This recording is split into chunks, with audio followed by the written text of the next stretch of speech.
Yo creo que tenemos que fundamentalmente poner acentos en lo que se ha dicho. Y yo voy a poner tres grupos de acento, uno sobre la crisis como tal, otro sobre los rumbos de salida y otro sobre los desafíos. Algunos desafíos para América Latina y algunos para el mundo.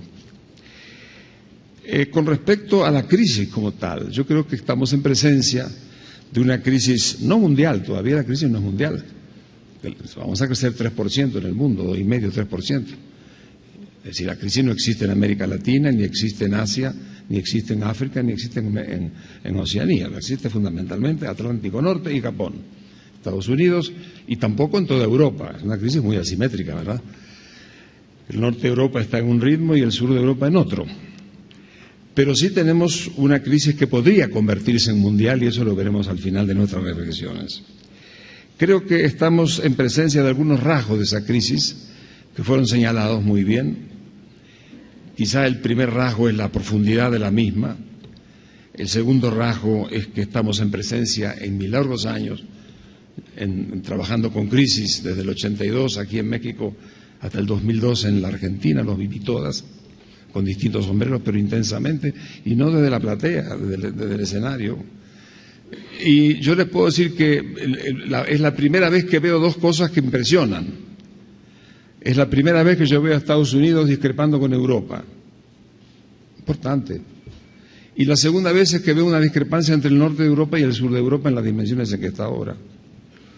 Eso coloca un rasgo muy especial y muy peligroso a las crisis, sobre todo cuando está hablando de dos puntales como son Europa y Estados Unidos, que son casi el 50% del Producto Mundial y son las bases del capitalismo mundial.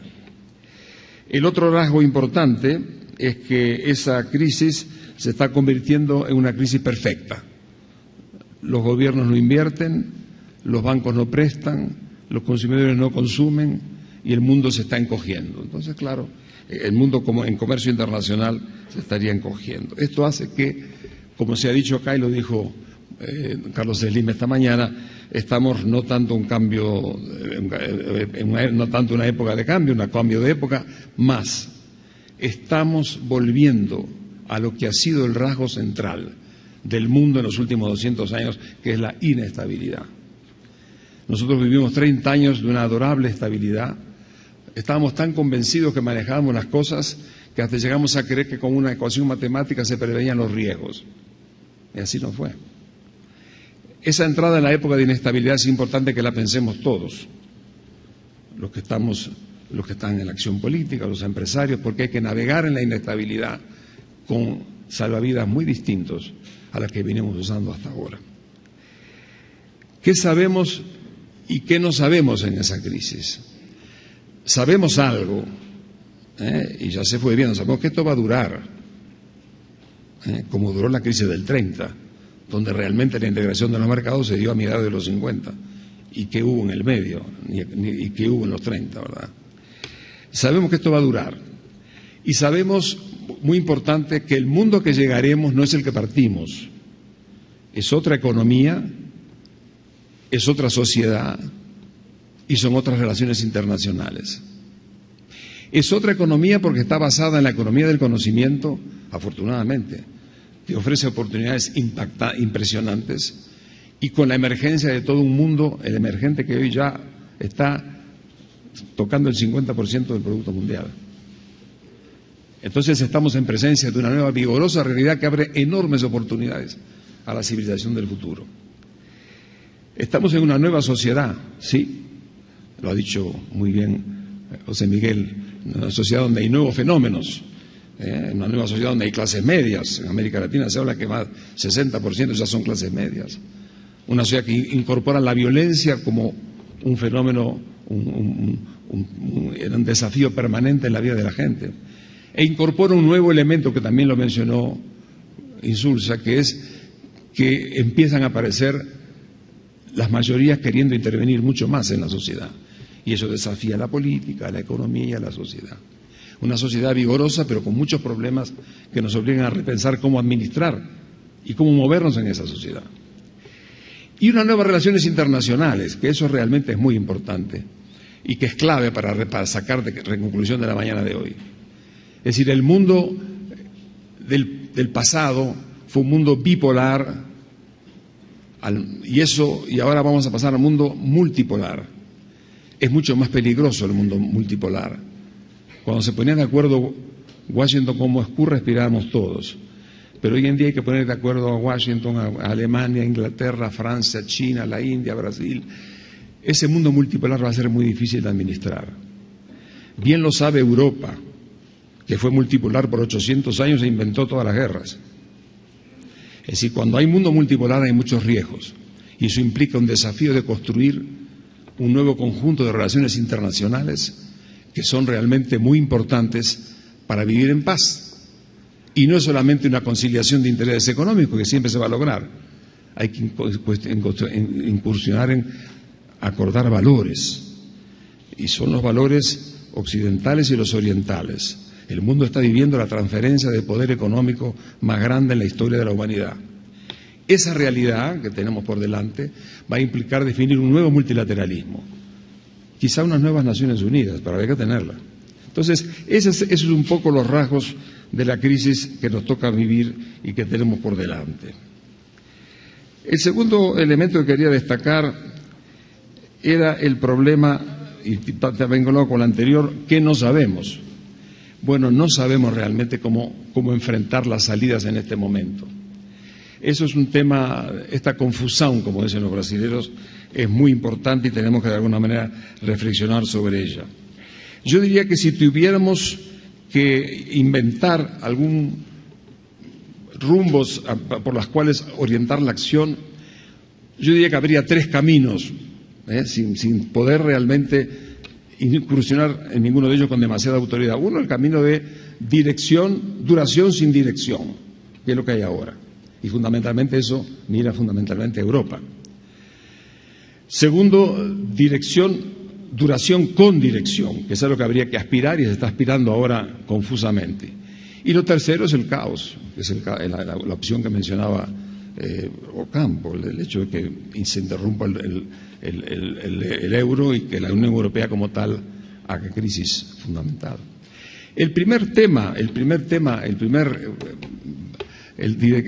Duración sin dirección fue muy caracterizado por Felipe González, por el presidente Calderón, un magnífico discurso. Es decir, duración sin dirección es lo que nos ha pasado un poco en los últimos tiempos, es decir, sobre todo en Europa, no en Estados Unidos, en Europa mucho más. Es decir, tenemos un privilegio de soluciones basadas fundamentalmente en crisis de solvencia, cuando en lo que en fondo hay una gran crisis de liquidez. Un espacio monetario que no tiene Banco Central, prestamista de última instancia. Es una cosa inconcebible que no tengamos una cosa así. Tenemos además una situación en donde prácticamente los países están sin disponer el único elemento es la austeridad, es decir, optar por el ajuste fiscal antes de estabilizar financieramente. Es muy difícil hacer los ajustes fiscales si no hay estabilidad financiera. Eso es una cosa que lo aprendimos nosotros en América Latina. Y yo diría que quizá como elemento interesante, a mí me da pena que en Europa somos nosotros todos una parte importante de la tradición europea. Nunca se les haya ocurrido preguntarnos a los latinoamericanos cómo hicimos en los 90. Yo creo que algo podríamos decirles. Nosotros hicimos una especulación en esta secretaría en que estoy ahora de discutir junto con el Banco Interamericano y algunos de los actores de aquel momento. Algunos de los actores que actuaron en Argentina, en Brasil, en el Uruguay, en Colombia, en México. ¿Cómo hicimos nosotros? Y no nos fue mal, fuimos saliendo de la crisis. Bueno, primero tuvimos 7 años durando haciendo cosas, desde la crisis de ustedes hasta Brady en Estados Unidos, que era en el fondo de generar liquidez, pagando a uno y a otro, que era que de alguna manera fuimos salvando la banca americana, en buena medida. Bueno. Pero después llegó un momento en que realmente no funcionaba la cosa. Y en los años 90, yo me acuerdo de las conversaciones con el propio secretario de Estado, pero esto no funciona. Seguimos pagando y los países no crecen y así no salimos nunca. Y vino una solución que de alguna manera nos fue orientando en el camino. Primero, ciertamente, un ajuste de la deuda. Se hizo un ajuste de la deuda, en algunos casos los plazos o los términos de la deuda, en otros casos el principal, pero hubo un enfoque al tema de la deuda donde el Brady salió con una solución inteligente. Luego tuvimos unas políticas orientadas fundamentalmente a enfrentar el déficit fiscal, ciertamente, y lo hicimos.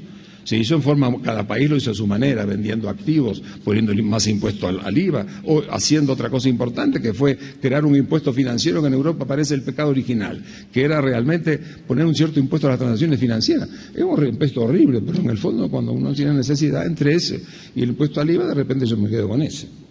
Y no nos fue mal. Tercer lugar, tuvimos que hacer reformas, hicimos reformas financieras, hicimos reformas laborales, es decir, y en cuarto lugar, y eso lo recordó muy bien Ocampo, se hizo una política de estímulos.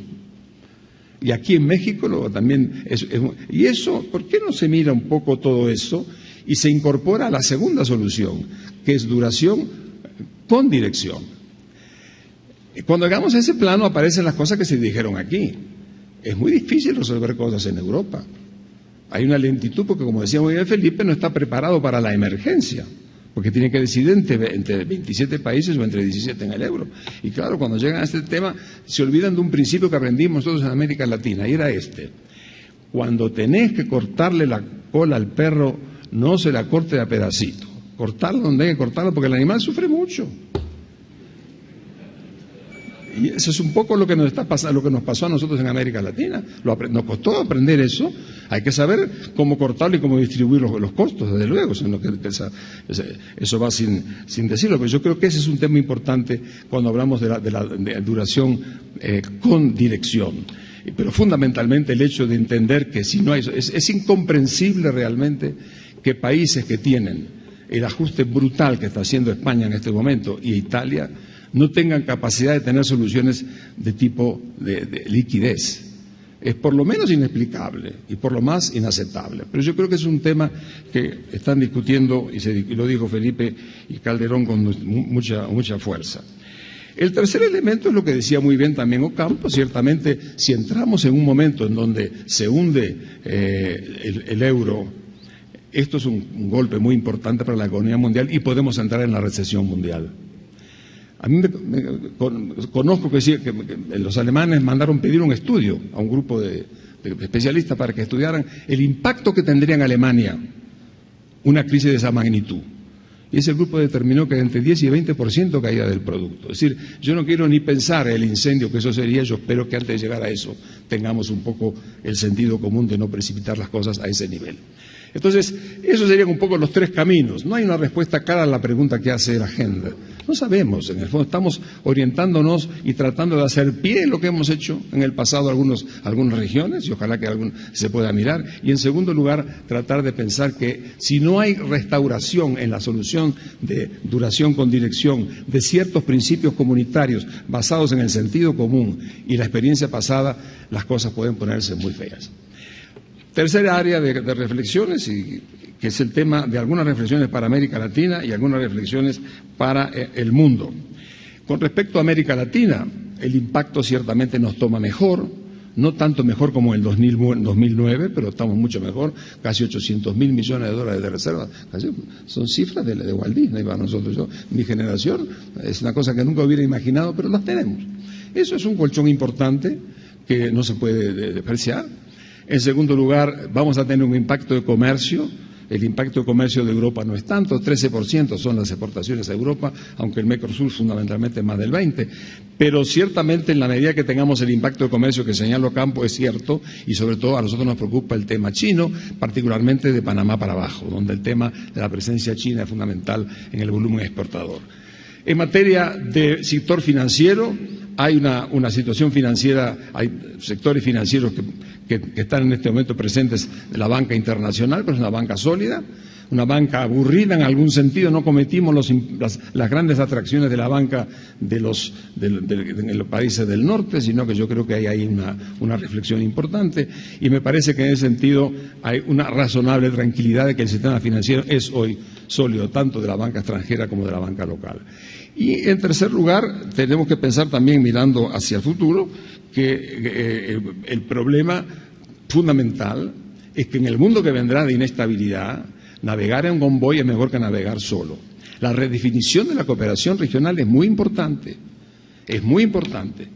porque creo que es una forma de defendernos todos. El valor hoy en día del mercado interno, que también señalaba Ocampo, es fundamental. Estamos hablando de 7 y pico de trillones de dólares, creciendo.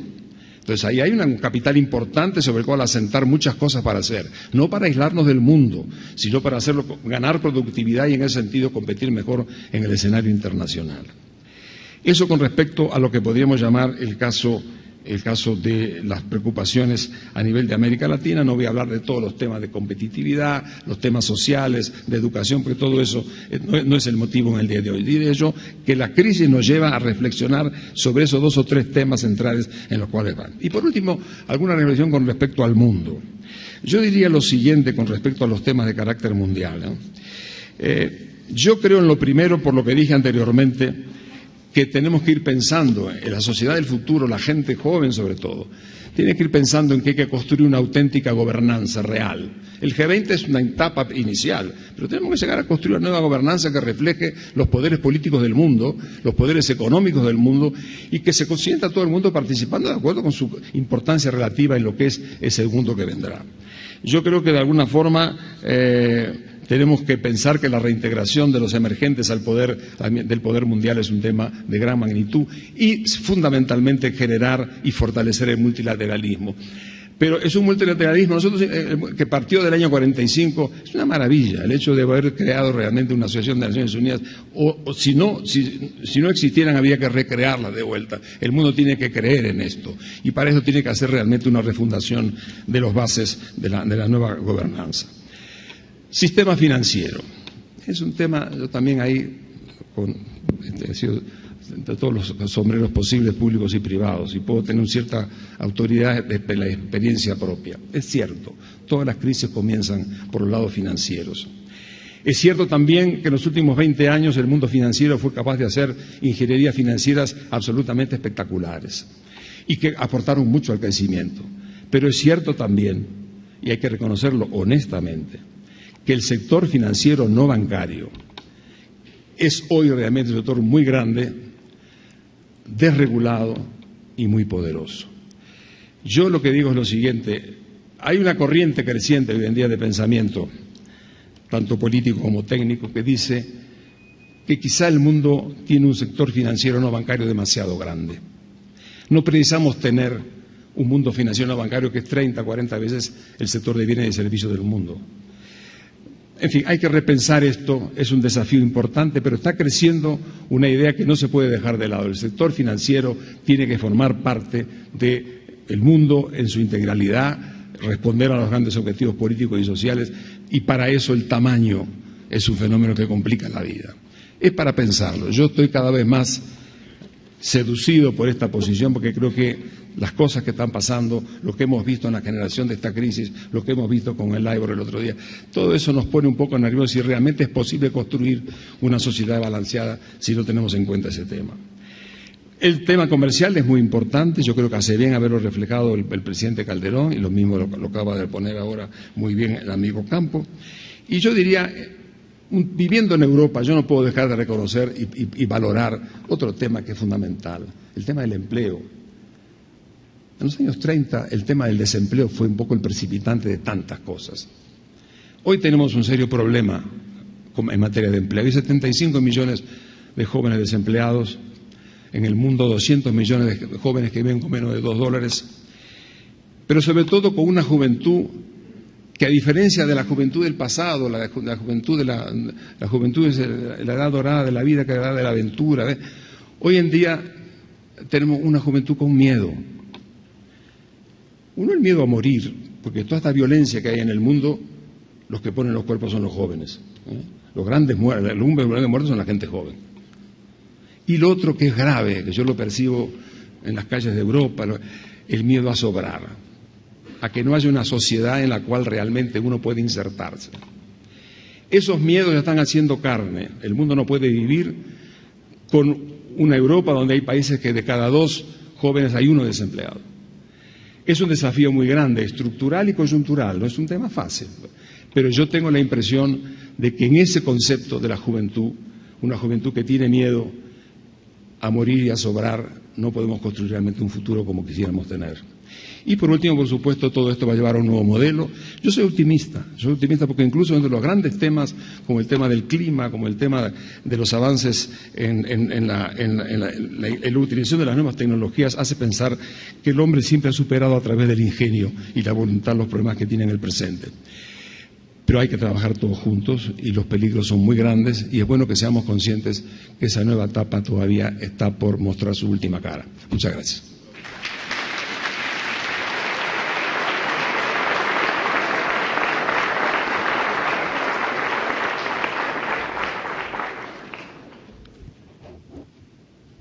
Si cuando empezó a hablar Enrique Iglesias quedaba poco por decir, a mí francamente me quedaría solamente invitarlos al almuerzo.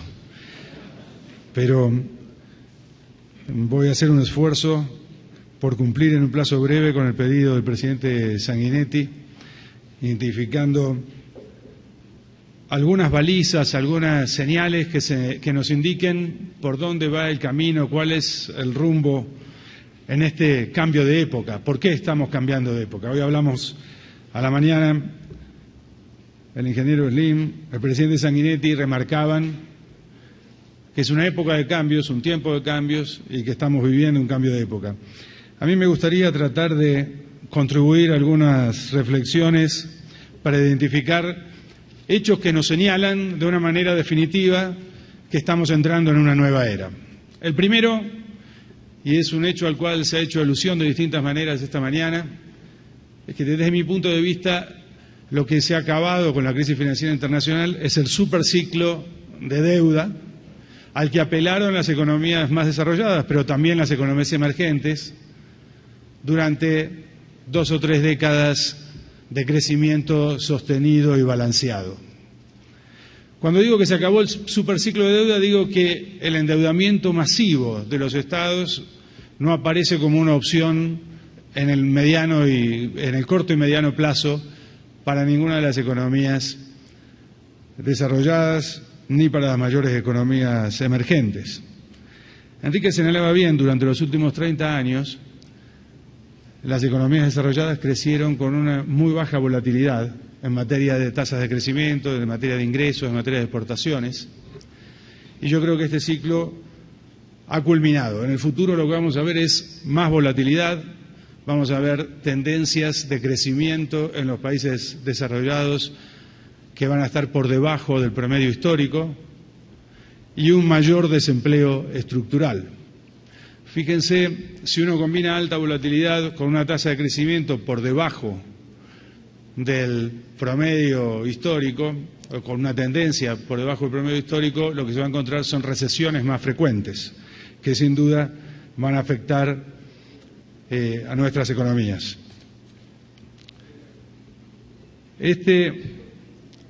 Esta situación ofrece una oportunidad para los países emergentes, una oportunidad que los países emergentes ya están aprovechando en alguna medida, porque la primera reacción del mundo financiero es moverse allí hacia donde está el crecimiento.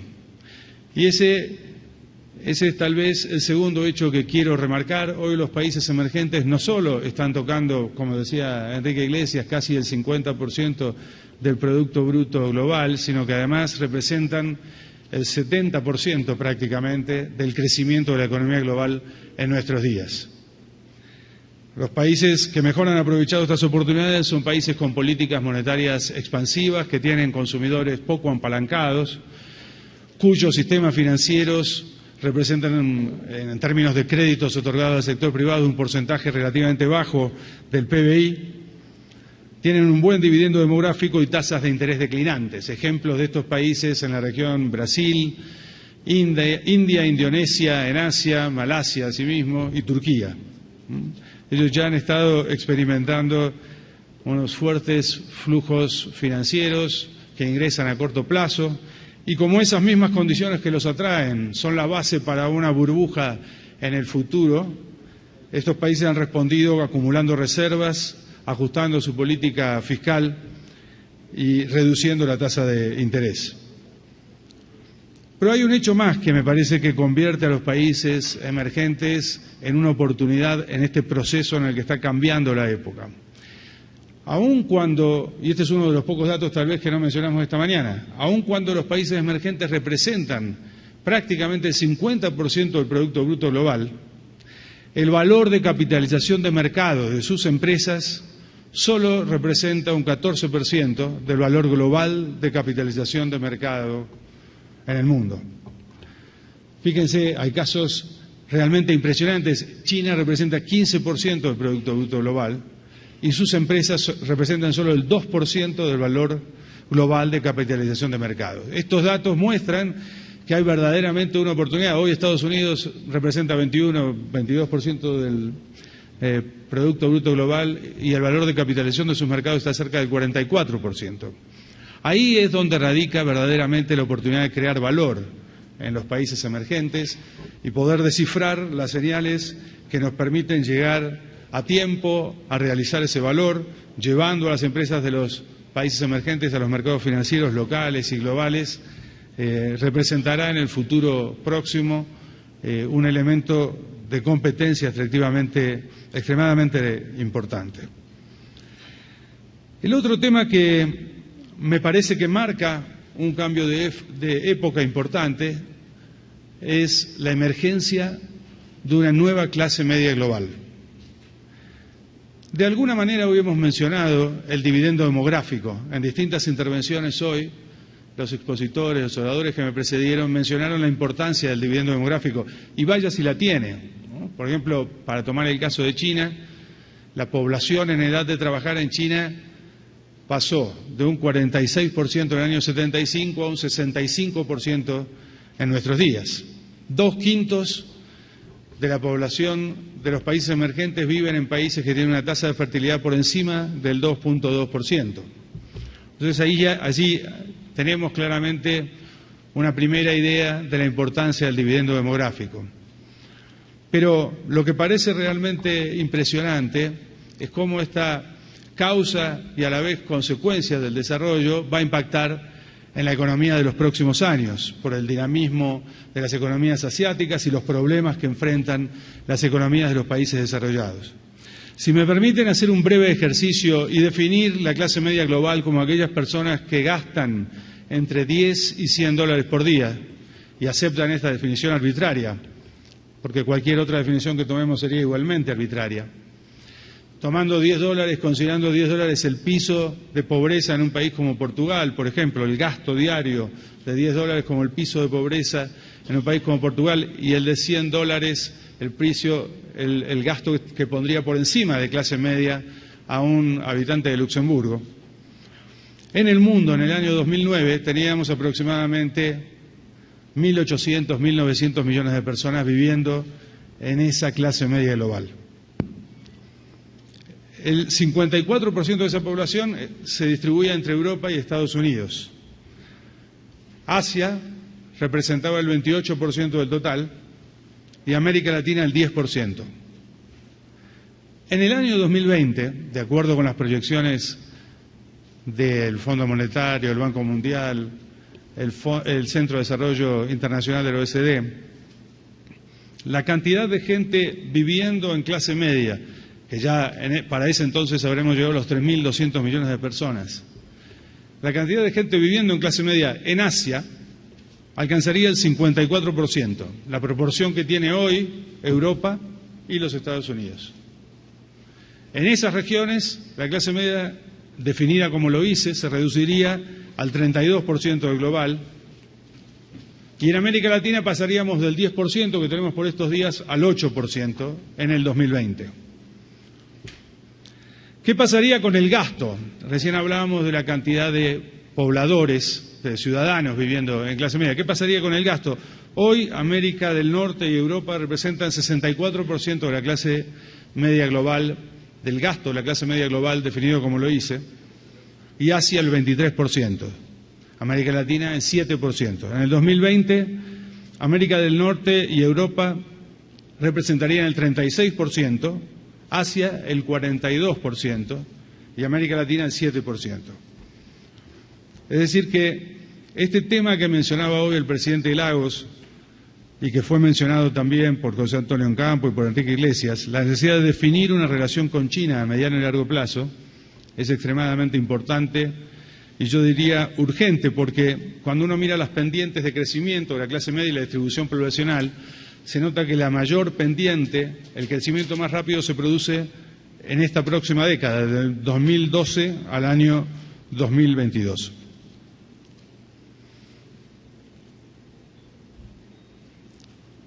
En mérito al poco tiempo que tenemos, voy a obviar algunas otras menciones que iba a hacer, pero que ya han sido mencionadas por otros oradores, y voy a quedarme con estos tres comentarios entonces. El fin del superciclo de la deuda, la emergencia de los países, de las economías emergentes, como una gran oportunidad de inversión, especialmente debido a la escasa participación de sus empresas en el valor de capitalización de mercado global, y la emergencia de una clase media global. Yo creo que estos tres elementos sintetizan bien algunas señales que pueden definirnos en qué rumbo podría moverse el mundo y en qué rumbo deberíamos buscar nosotros. Pero, por supuesto, me resultó más fácil cuando preparaba la presentación identificar dudas acerca de si ese rumbo se va a materializar. La primera de las dudas tiene que ver con el aumento del proteccionismo y el grado que alcanzará la crisis financiera en Europa. Sin ninguna duda, definir de una manera clara un mecanismo de gobernanza global en un mundo semiglobalizado o inclusive globalizado extremadamente por regiones y muy poco globalizada en otros, en mi opinión, es un desafío muy importante para la comunidad internacional. En mi experiencia en el sistema multilateral y luego trabajando en el sector privado, me resultó evidente que el gran esfuerzo por promover la globalización y la integración de los mercados ha convertido al mismo concepto de regulación en un elemento antagónico de la globalización y la integración de los mercados. Bueno, yo pienso, y la duda que tengo es si en los próximos años lograremos revertir esa idea de que la globalización significa ausencia de regulación. Yo creo que justamente estos problemas que vivimos nos muestran que en el futuro, para que la globalización prospere, necesitaremos más intervención y más regulaciones de los Estados. Les doy un ejemplo sencillo que se me ocurrió a raíz de un viaje que hice recientemente con el caso del mercado del arroz.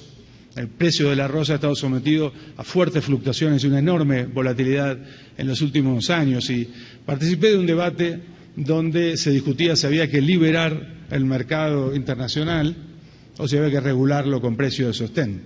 La verdad es que solamente el 5% del arroz que se produce en el mundo se comercializa a través de las fronteras. Es muy probable que haga falta hacer las dos cosas: pensar en establecer precios sostén y al mismo tiempo aumentar la integración comercial de los mercados que producen este producto. Esta nueva forma de gobernanza implica un gran desafío para los Estados. Y voy a concluir con esta reflexión que tiene, en mi opinión, un enorme peso cuando analizamos la capacidad de América Latina de aprovechar las oportunidades que nos brinda este cambio de época o sufrir las consecuencias de los cambios que tienen lugar en el sistema económico internacional. Yo creo que América Latina ha llegado relativamente tarde a un proceso de desarrollo social y político de un concepto de democracia que integra libertad e igualdad. En los últimos años se ha progresado mucho en esta materia, pero todavía el progreso se basa en transferencias desde el sector público, en términos de ayuda a los sectores marginales, y hace falta mejorar extremadamente la fiscalidad y la integración de los sistemas políticos con las necesidades de los ciudadanos.